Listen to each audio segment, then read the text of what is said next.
Doctor ortho Ayurvedic oil and capsule. अब दर्द भी घुटने टेकेगा। छत्तीसगढ़ के 25 साल पूरे होने पर रायपुर में छत्तीसगढ़ फिल्मों का सफर कार्यक्रम का आयोजन। कार्यक्रम में सीएम विष्णुदेव साय हुए शामिल। सीएम ने छत्तीसगढ़ी फिल्मों और कलाकारों की बेहतरी के लिए फिल्म सिटी के निर्माण की कही बात। बुधनी में महिला किसान सशक्तिकरण कार्यक्रम में शामिल हुए कृषि मंत्री शिवराज सिंह चौहान। कहा, बुधनी देश भर के लिए बनेगा महिला किसान सशक्तिकरण की मिसाल। बिहार के भागलपुर में कोचिंग संचालक से 5 लाख रुपए की रंगदारी मांगने वाला गिरफ्तार। रंगदारी नहीं देने पर आरोपी ने जान से मारने की दी थी धमकी। बोकारो में खुद को बैंक कर्मी बताकर महिलाओं से ज्वेलरी की ठगी। पुलिस ने ठगी के आरोपी को किया गिरफ्तार। ठगी का सोना और कैश बरामद।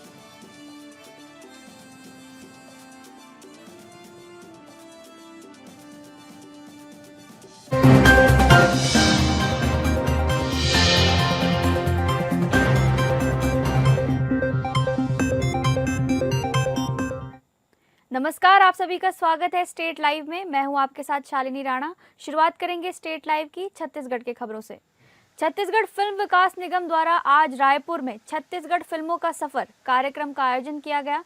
छत्तीसगढ़ फिल्मों ने 25 वर्षों में कितना विकास किया है, इस पर व्यापक चर्चा हुई। कार्यक्रम में मुख्यमंत्री विष्णुदेव साय भी बतौर मुख्य अतिथि शामिल हुए।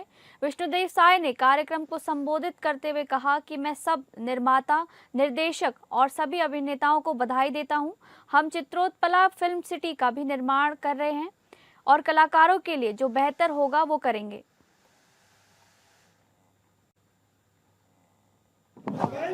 आज छत्तीसगढ़ फिल्म विकास निगम के द्वारा रजत जयंती महोत्सव का आयोजन सुश्री मोना सेन की अध्यक्षता में आयोजित है, जिसमें मुझे भी शामिल होने का सौभाग्य मिला।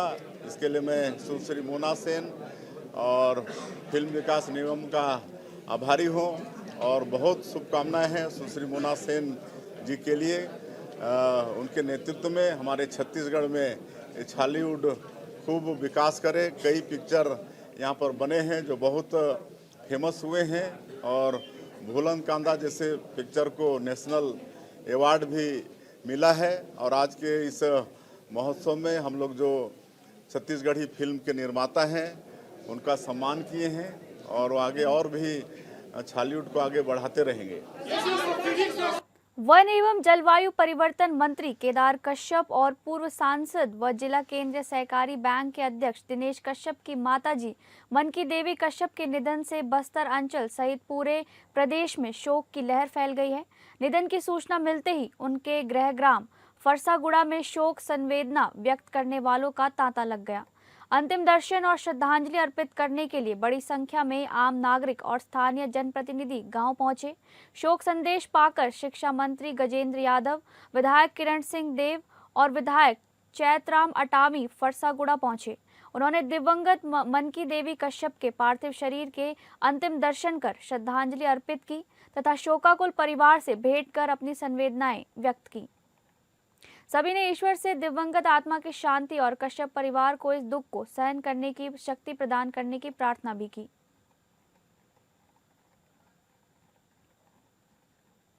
छत्तीसगढ़ विधानसभा के अध्यक्ष डॉक्टर रमन सिंह अपने एक दिवसीय प्रवास पर राजनांदगांव जिले के दौरे पर थे, जहां स्पीकर हाउस में उन्होंने जिला स्तरीय प्लस पोलियो अभियान का शुभारंभ किया। इसके साथ ही शहर के चिखली स्कूल मैदान में आयोजित छत्तीसगढ़ हॉकी लीग प्रतियोगिता का उद्घाटन विधानसभा अध्यक्ष के द्वारा किया गया और खिलाड़ियों को उत्साहवर्धन किया गया। इस दौरान गणमान्य नागरिक मौजूद रहे। राजनांदगांव शहर के चिखली स्कूल मैदान में रुद्राक्षम वेलफेयर सोसाइटी द्वारा 5वीं Rudraksham welfare society Chhattisgarh hockey league प्रतियोगिता का आयोजन 21 दिसंबर से 28 दिसंबर तक किया जा रहा है, जिसका शुभारंभ विधानसभा अध्यक्ष डॉक्टर रमन सिंह ने किया। इसके साथ ही विधानसभा अध्यक्ष जिले में आयोजित विभिन्न कार्यक्रमों में शामिल हुए। इस दौरान पत्रकारों से चर्चा करते हुए उन्होंने कहा कि छत्तीसगढ़ हॉकी लीग का आयोजन किया जा रहा है, जिसमें हिंदुस्तान की कई टीम में हिस्से ले रही हैं। यह आयोजन का ये 5वां वर्ष है। इस क्षेत्र के बच्चों को हॉकी का प्रशिक्षण मृणाल चौबे के द्वारा दिया गया है, जिसमें से 100 बच्चे खेलो इंडिया और राष्ट्र स्तर के टीम में प्रवेश पा रहे हैं।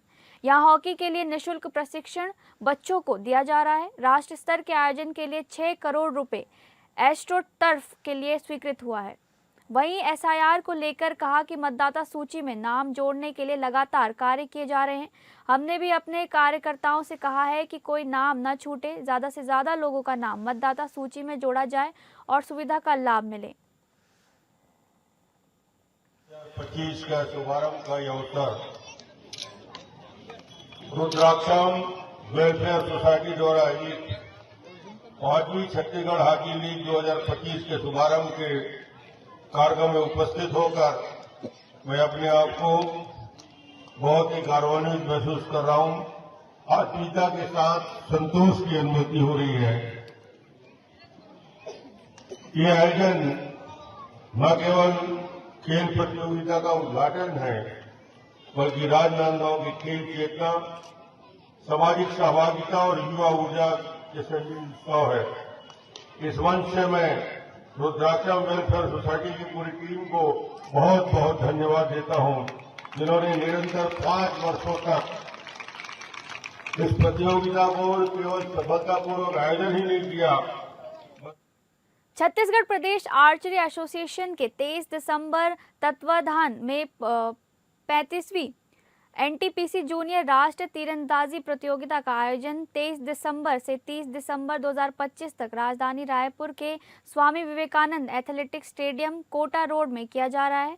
ये प्रतियोगिता राज्य में पहली बार इतने व्यापक राष्ट्रीय स्तर पर आयोजित हो रही है। इस प्रतिष्ठित राष्ट्रीय प्रतियोगिता में देश के 36 राज्यों एवं इकाइयों से हर राज्य के 30 टॉप जूनियर तीरंदाज भाग लेंगे। इसके साथ ही प्रत्येक राज्य से 6 कोच और मैनेजर भी रायपुर पहुंचेंगे।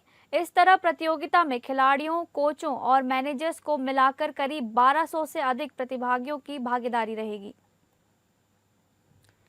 गेम होने जा रहा है, इसलिए हिंदुस्तान की बहुत बड़ी भूमिका होगी। इसी तारतम्य में हम राष्ट्रीय स्तर का ये 6वीं राष्ट्रीय तीरंदाजी प्रतियोगिता हम कर रहे हैं। इसके पहले 5 नेशनल लेवल में प्रतियोगिता हम कर चुके हैं। ये 6वां आयोजन है। इसमें सभी खेल प्रेमी जो हमारे पत्रकार बंधु है, हमारे जो खेल को जानने वाले हैं, चाहे फुटबॉल के हो, टेनिस के हो, कबड्डी के हो, हैंडबॉल के हो, क्रिकेट के लोग हो, आपके माध्यम से उनसे निवेदन करूंगा कि हमारे सब कार्यक्रम में आए। और छत्तीसगढ़ की जो मेहमानबाजी है, विभिन्न प्रदेशों से जो लोग आएंगे, 33 प्रदेशों से, इसमें सेंट्रल पुलिस की टीम भी आएगी, एसएसबी की टीम भी आएगी, आईटीबी की पुलिस आएगी और अलग अलग स्टेट से आएंगे, वो भी हमारे पास रहेंगे। और इसमें जो रिकप के 6-7 अंतरराष्ट्रीय प्लेयर रहेंगे, 23 और 24 को टूर्नामेंट करेंगे।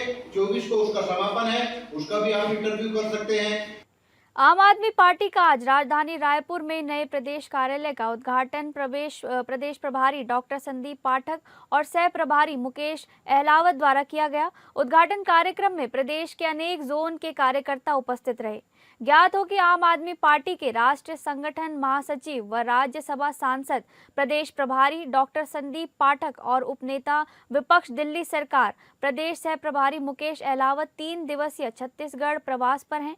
दोनों नेता अगले 3 दिनों में प्रदेश के सभी जोन के कार्यकर्ताओं से संवाद कर आगे की रणनीति तय करेंगे। प्रदेश प्रभारी डॉक्टर संदीप पाठक ने कहा कि हमारी जिम्मेदारी बड़ी है, आपके आसपास जितनी समस्याएं हैं उसको उठाना शुरू करिए। आप आम आदमी पार्टी से जुड़ गए हैं और आने वाले समय में बड़ी लड़ाई लड़नी है। पिछले 1 साल से प्रदेश में हमारा संगठन बड़ा हुआ है, लेकिन इसे और बड़ा करना है। हर गांव और पंचायत में हमारे कार्यकर्ता होने चाहिए, यही आपके समर्थक का परिचायक होगा। हमें राज्य के आम जनता, आदिवासियों, बेरोजगारों, किसानों के लिए लड़ाई लड़नी है और उनका हक दिलाना है। उन्होंने कहा कि आम आदमी पार्टी आने वाले लोकल बॉडी के सभी चुनाव लड़ेगी और अपना सामर्थ्य दिखाते हुए विधानसभा और लोकसभा चुनाव भी अकेले ही लड़ेगी। छत्तीसगढ़ में आने वाले नगरीय निकाय चुनाव में चुनौती रहेगी और निश्चित तौर पर हम जीत हासिल करेंगे। प्रदेश सह प्रभारी मुकेश अहलावत ने कहा कि आम आदमी पार्टी के कार्यकर्ताओं को संबोधित करते हुए हमें आम जनता के मुद्दे और हक के लिए सरकार से लड़ना है और उनको न्याय और जो उनकी उचित मांगे हैं वो दिलवानी है। हमें भाजपा या कांग्रेस से नहीं लड़ना है, हमें आम जनता के अधिकार के लिए आवाज उठानी है।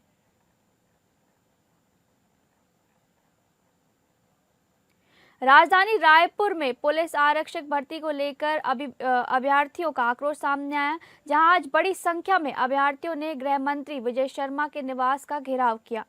अभ्यर्थी भर्ती प्रक्रिया से जुड़ी अपनी मांगों का शंकाओं को लेकर सरकार का ध्यान आकर्षित करने पहुंचे थे। घेराव के दौरान एसआई अभ्यर्थियों से बातचीत के बाद गृह मंत्री विजय शर्मा ने स्पष्ट किया कि बीते 3 दिनों से संबंधित पक्षों की बात सुनी जा रही है और फिलहाल ऐसा कोई विषय सामने नहीं आया है जिसमें कोई गंभीर समस्या दिखाई दे। उन्होंने कहा कि यदि प्रावधानों के विपरीत किसी भी स्तर पर कोई गलती पाई जाती है तो उस पर निश्चित रूप से कार्रवाई की जाएगी। विजय शर्मा ने यह भी कहा कि पिछली सरकार के कार्यकाल में पुलिस भर्ती नहीं की गई थी, जबकि वर्तमान सरकार न केवल नियुक्तियां कर रही है बल्कि आने वाले समय में और भी वैकेंसियां निकाली जाएंगी। उन्होंने आश्वासन दिया कि यदि किसी प्रकार की त्रुटि होगी तो उसे सुधारा जाएगा। हालांकि जब मौके पर मौजूद मीडिया कर्मियों ने अभ्यर्थियों से बातचीत करने की कोशिश की तो सभी अभ्यर्थियों ने मीडिया से बात करने से इनकार कर दिया। पुलिस भर्ती को लेकर चल रहा ये मामला फिलहाल चर्चा का विषय बना हुआ है और अब सबकी निगाहें सरकार के अगले कदम पर टिकी हुई हैं।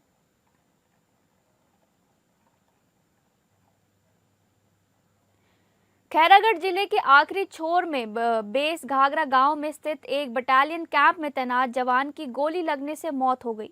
ये घटना रविवार और सोमवार की दरमियान रात की बताई जा रही है। मृत जवान को सोमवार तड़के जिला मुख्यालय के सिविल अस्पताल लाया गया, जहां डॉक्टरों ने उसे मृत घोषित कर दिया। फिलहाल शव को अस्पताल की मॉर्चुरी में सुरक्षित रखा गया है। मृतक जवान की पहचान सोनवीर जाट के रूप में हुई है, जो उत्तर प्रदेश का निवासी बताया जा रहा है। घटना की सूचना उसके परिजनों को दे दी गई है।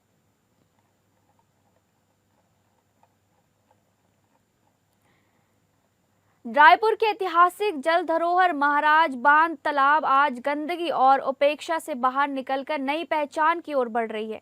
ये परिवर्तन ग्रीन आर्मी छत्तीसगढ़ के समर्पित योद्धाओं की 11 दिनों की निरंतर मेहनत, त्याग और सेवा भावना का परिणाम है। अभियान के तहत प्रतिदिन औसतन 2 ट्रक कचरा, प्लास्टिक, पॉलीथीन और गाद तालाब से बाहर निकाली जा रही है। अब ये सफाई अभियान पूर्णता की ओर निर्णायक रूप से अग्रसर है। यह अभियान केवल सफाई नहीं बल्कि शहर की जल धरोहर बचाने का जन आंदोलन बन चुका है। कठिन परिस्थितियों में तालाब की गंदगी में उतरकर कार्य करना, बिना थके लगातार डटे रहना और किसी प्रशंसा की अपेक्षा किए बिना सेवा करना, ये ग्रीन आर्मी के योद्धाओं की असली पहचान है। ट्रकों कचरा, सैकड़ों ट्रक कचरा, सीधा कचरा इसमें पड़ा है। नालियों का पानी सीधा इस तालाब में जा रहा है और आप सभी जानते हैं कि नदी से, तालाबों से हम जल निकाल के स्नान करते हैं और अपने देवता को चढ़ाते हैं। क्या इस गंदे पानी पे हम देवता का अभिषेक कर पाएंगे? क्या इस गंदे जल से हमारे सुख दुख के कार्यक्रम हो पाएंगे? ये हमारे धार्मिक आस्था का केंद्र लगातार बर्बाद हो रहा है। हमारी ये ग्रीन आर्मी की मांग है कि यथाशीघ्र इस तालाब को साफ किया जाए। हमने एक कार्यक्रम चालू कर दिया है 11 दिसंबर से। आज हमारा 11वां दिन है और रोज 2 से 3 ट्रक कचरा हम यहाँ निकाल रहे हैं। हमने आज भी निकाला है। लगभग 30 ट्रक कचरा यहाँ से निकल चुका है और लगभग इससे डबल कचरा अभी और यहाँ बाकी है। हमारी यही मांग है, इन तालाबों को बचाओ, इन तालाबों को सुंदर बनाओ, इन तालाबों को साफ बनाओ, जल को शुद्ध करो। जल है तो कल है। भागलपुर पुलिस अपराध के खिलाफ लगातार अभियान चला रही है और इसमें लगातार सफलता भी मिल रही है। इसी क्रम में पुलिस ने एक बड़ी कार्रवाई करते हुए कोचिंग संचालक से 5 लाख रुपए की रंगदारी मांगने वाले आरोपी को गिरफ्तार किया है। पुलिस के अनुसार गिरफ्तार आरोपी उर्दू बाजार निवासी विक्की राजपाल हैं, जिसे सबौर थाना क्षेत्र से पकड़ा गया। आरोपी का आपराधिक इतिहास भी सामने आया है। वो पहले भी चोरी और रंगदारी के मामलों में जेल जा चुका है। मामला ततारपुर थाना क्षेत्र का है, जहां हाल ही के दिनों में एक कोचिंग संचालक से 5 लाख रुपए की रंगदारी मांगी गई थी। रंगदारी नहीं देने पर आरोपी ने जान से मारने की धमकी भी दी थी। पीड़ित की शिकायत मिलते ही पुलिस ने त्वरित कार्रवाई करते हुए आरोपी को गिरफ्तार कर लिया। फिलहाल पुलिस आरोपी से पूछताछ कर रही है और ये भी पता लगाया जा रहा है कि इस वारदात में उसके साथ कौन कौन शामिल था। पुलिस का कहना है कि शहर में कानून व्यवस्था बनाए रखने के लिए अपराधियों के खिलाफ सख्त कार्रवाई जारी रहेगी।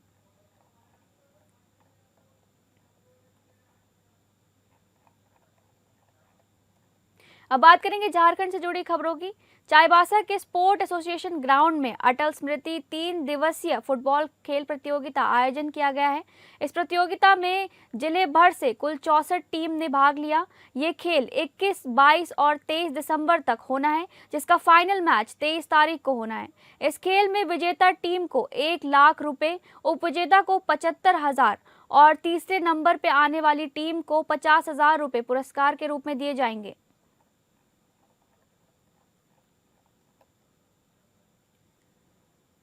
महिलाओं को बैंक कर्मी बताकर झांसा देने वाले जालसाज को पटना से बोकारो पुलिस ने गिरफ्तार कर ठगी का और सोने का कैश बरामद किया है। बोकारो एसपी हरविंदर सिंह ने झांसा देकर ठगी के केस का खुलासा करते हुए लोगों से आगाह किया है कि किसी भी तरह की ऑनलाइन या ऑफलाइन ठगी से लोग बचें, किसी के झांसे में ना आए। मामला बियाड़ा के रहने वाली अंजलि सिंह का है, जो ऑनलाइन ठगी का शिकार हुई। अंजलि सिंह सोशल मीडिया के जरिए संकल्प कुमार उर्फ गोलू के संपर्क में आई। संकल्प कुमार ने अपने आप को बैंक कर्मी बताकर अंजलि सिंह को झांसे में ले लिया और शादी करने का भरोसा दिलाते हुए विश्वास जीतने का काम किया। अंजलि ने संकल्प कुमार को कुछ सोने का जेवर बैंक में जमा करने के लिए दिए, लेकिन मौका देख संकल्प कुमार जेवर लेकर फरार हो गया। इसके बाद अंजलि सिंह ने इसके खिलाफ पुलिस में एफआईआर दर्ज कराई और पुलिस के काफी खोजबीन के बाद संकल्प कुमार को बिहार में पटना के फतुआ में देखने की सूचना मिली तो बोकारो पुलिस की एक टीम वहां गई और उसे गिरफ्तार कर लिया। ठगी का सोना संकल्प कुमार ने एक ज्वेलरी शॉप में दे दिया था, जिसे गलाकर सिक्के बनाए गए थे। पुलिस ने ज्वेलरी शॉप के मालिक सूर्यकांत सोनी को भी गिरफ्तार किया है। पुलिस ने टोटल 1,75,000 कैश तथा 22 ग्राम सोना सहित 2 मोबाइल फोन भी जब्त किए हैं। बोकारो एसपी ने इसकी जानकारी देते हुए बताया है कि आरोपी संकल्प कुमार उर्फ गोलू का आपराधिक इतिहास भी रहा है। वो इसी तरह से लोगों को झांसा देकर कभी बैंक कर्मी तो कभी एयरफोर्स ऑफिसर तो कभी सचिवालय कर्मी बताकर ठगी का काम करता है। मिली कि फतुआ में, जो पटना में पड़ता है, फतुआ में एक इस तरह का व्यक्ति जो है मतलब देखा गया है, उसके बारे में सूचना प्राप्त हुई। तो यहाँ से जब छापामारी दल गया, वहाँ पर छापामारी करके उसको गिरफ्तार किया गया। उस व्यक्ति का नाम है संकल्प कुमार और गोलू, और उन्होंने जो है वो जो ज्वेलरी यहाँ से लेके गए थे उसको जो है एक ज्वेलरी शॉप वहाँ लोकल शशि ज्वेलर्स मौसिमपुर कुर्था फतुआ पटना में जो एक शॉप है वहाँ पे उसने बेच दिया था, जिसने जो मालिक है उसने उसको गलाकर और जो उसको छोटा कॉइन वगैरह में कन्वर्ट कर दिया था। उसका मालिक जो है उसको भी गिरफ्तार किया गया, सूर्यकांत सोनी। इसकी हैबिचुअल ये एक शैली है, एमओ है, जिसमें ये भोली भाली लड़कियों को जो है बताता है, कभी कभी अपने आप को बैंक कर्मी बताता है और इस तरीके से कन्विंस करके कि मैं एक वेल सेटल्ड आदमी हूँ, और उनको अपना भरोसा दिलाता है, उनसे पैसे वैसे ऐंठता है और उसके बाद फुर हो जाता है। चतरा जिले में मौसम ने अचानक तीखे तेवर अपना लिए हैं। आज सुबह पूरा जिला घने कोहरे की मोटी चादर में लिपटा नजर आया। हालात ऐसे कि विजिबिलिटी लगभग शून्य हो गई। कुछ मीटर की दूरी पर भी देख पाना मुश्किल हो रहा था। तापमान 9 डिग्री सेल्सियस तक गिर जाने से जनजीवन पूरी तरह प्रभावित रहा। सड़कों पर सन्नाटा पसरा हुआ था। वहीं जिला प्रशासन की सुस्ती ने आम लोगों की परेशानी और बढ़ा दी है। सुबह सुबह चतरा शहर की गलियों और सड़कों पर वाहन चालकों को हेडलाइट जलाकर चलना पड़ रहा है। सबसे अधिक दिक्कत स्कूली बच्चों को हो रही है, जिन्हें इस सफेद अंधेरे और कड़ाके की ठंड के बीच स्कूल जाने को मजबूर होना पड़ रहा है। जिले का न्यूनतम तापमान 9 डिग्री से 10.2 डिग्री सेल्सियस के बीच दर्ज किया गया है। इतनी कड़ाके की ठंड के बावजूद जिला प्रशासन की ओर से अब तक कहीं भी अलाव की व्यवस्था नहीं की गई है। मॉर्निंग वॉक पर निकले ग्रामीणों ने नाराजगी जताते हुए कहा कि जिला मुख्यालय से लेकर प्रखंड स्तर तक किसी भी चौक चौराहे पर अलाव नहीं जलाया गया है। ग्रामीणों ने प्रशासन से मांग की है कि अविलंब सभी प्रमुख स्थानों पर अलाव की व्यवस्था की जाए, ताकि राहगीरों, मजदूरों और गरीब तबके को ठंड से राहत मिल सके। लोगों का कहना है कि ठंड के कारण सुबह 9 बजे तक भी सड़कों पर सन्नाटा छाया रहता है।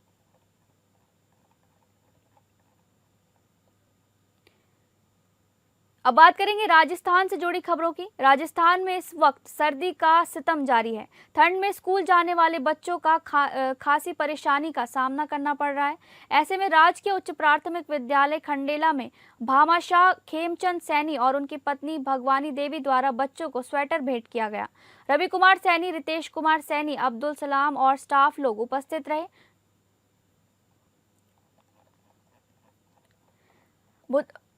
केंद्रीय कृषि मशीनरी प्रशिक्षण एवं प्रशिक्षण संस्थान बुधनी में महिला किसान सशक्तिकरण एवं आधुनिक कृषि नवाचार कार्यक्रम का आयोजन किया गया। कार्यक्रम में केंद्रीय कृषि एवं किसान कल्याण मंत्री शिवराज सिंह चौहान मुख्य अतिथि के रूप में शामिल हुए। अपने संबोधन में शिवराज चौहान ने कहा कि बुधनी की इस इकाई को केंद्रीय नेतृत्व के माध्यम से इतना विकसित किया जाएगा कि ये पूरे देश के लिए मिसाल बनेगी।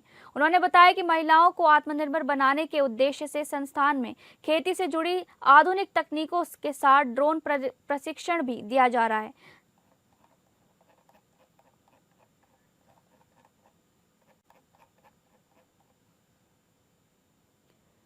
अब बात करेंगे मध्य प्रदेश से जुड़ी खबरों की। मध्य प्रदेश के हरदा में सियासी और सामाजिक हलचल उस वक्त तेज हो गई जब करणी सेना परिवार ने नेहरू स्टेडियम में जन क्रांति न्याय आंदोलन का आयोजन किया। इस महाआंदोलन में हजारों की संख्या में कार्यकर्ताओं की मौजूदगी ने इसे शक्ति प्रदर्शन में तब्दील कर दिया। राजस्थान, हरियाणा और छत्तीसगढ़ सहित कई राज्यों से पहुंचे समाज के दिग्गज नेताओं ने मंच से प्रशासन और सरकार को सीधे तौर पर घेरा।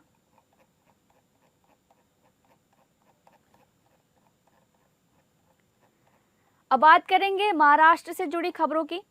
पनवेल महानगर पालिका चुनाव 2025 की पृष्ठभूमि में मतदाता जागरूकता के उद्देश्य से पनवेल महानगर पालिका और rotary club of Panvel central के संयुक्त तत्वावधान में एक दौड़ मतदान के लिए इस संकल्पना का आधारित महिलाओं की भव्य मैराथन पनवेल वडाले तालाब में उत्साहपूर्वक संपन्न हुई। लोकतंत्र को मजबूत करने के लिए महिलाओं की सक्रिय भागीदारी बढ़े और मतदान के प्रति व्यापक जन जागृति हो, इसी उद्देश्य से इस मैराथन का आयोजन किया गया था।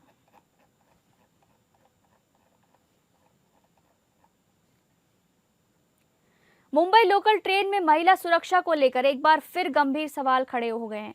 लेडीज डिब्बे में यात्रा कर रही एक युवती को केवल इसलिए चलती ट्रेन से नीचे फेंक दिए जाने का आरोप सामने आया है क्योंकि उसने अन्य महिलाओं से नीचे उतरने की विनती की थी। इस पूरी घटना का वीडियो सोशल मीडिया पर तेजी से वायरल हो रहा है। बताया जा रहा है कि यह घटना लेडीज कोच की है, जहां ट्रेन स्टेशन पर पहुंचने से पहले काफी भीड़ थी। इसी दौरान युवती ने दरवाजे के पास खड़ी महिलाओं से उतरने के लिए जगह देने को कहा। आरोप है कि इसी बात पर कुछ महिलाओं के साथ उसका विवाद हो गया और देखते ही देखते युवती को चलती ट्रेन से धक्का दे दिया गया। पुलिस इस घटना की जांच में जुटी हुई है।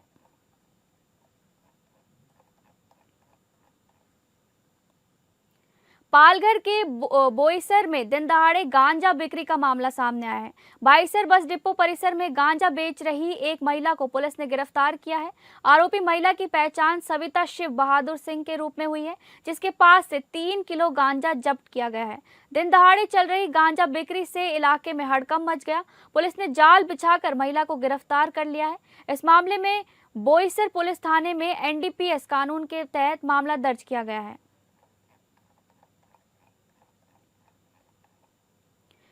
नवी मुंबई के स्वीडस इलाके में दिन दहाड़े एक ज्वेलरी शॉप पर सनसनीखेज डकैती हुई।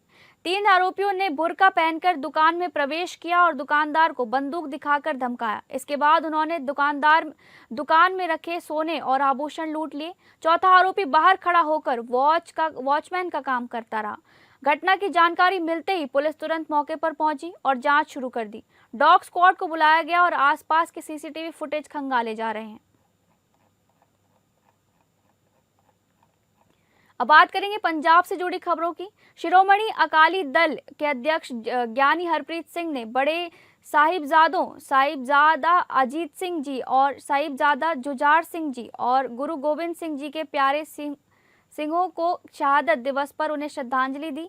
उन्होंने कहा कि बड़े साहिबजादों का अनोखा बलिदान सिख समुदाय के लिए हमेशा प्रेरणा का स्रोत है, जिसने धर्म, सच्चाई और आज़ादी की रक्षा के लिए अटूट साहस की मिसाल कायम की है। फिलहाल स्टेट लाइव में बस इतना ही। नमस्कार।